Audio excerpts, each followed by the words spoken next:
গেল বছর সিনেমার সবচেয়ে আলোচিত গান ছিল দুষ্টু কোকিল, যে গানে সুপারস্টার শাকিব খানের সঙ্গে দেখা গিয়েছিল মিমি চক্রবর্তীকে। গ্লোবালি ব্লকবাস্টার তুফান ছবির দুষ্টু কোকিল প্রকাশের পর দেশ বিদেশে ছড়িয়ে থাকা বাংলা ভাষাভাষীরা মজে ছিল এই গানে। রিলস, টিকটক থেকে শুরু করে বিয়েবাড়ি, জন্মদিন, পিকনিক, এমনকি খেলার মাঠে ক্রিকেটারও এই গানের তালে তালে নেচে উল্লাস করে থাকেন হরহামেশাই। এ কারণে মাত্র 7 মাসে চরকি ও এসবিএফের 2 ইউটিউব চ্যানেল থেকে গানটির ভিউ আসে 400 মিলিয়ন, যা 40 কোটি, যা 2 বাংলার গানের মধ্যে বিরল রেকর্ড।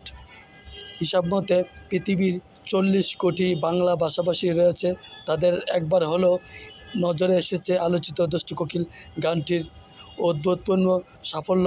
ইউটিউবে হাজারো মন্তব্যে দেখা গেছে, বাংলা সিনেমার গানের এমন অনন্য নজির শুধু শাকিব খানের পক্ষেই সম্ভব।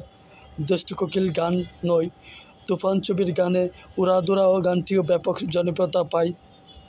অ্যাকশন ধরনা এই ছবির মূল চরিত্রে অভিনয় করেছিলেন শাকিব খান, মিমি চক্রবর্তী, নাবিলা সহ আরও অনেকেই।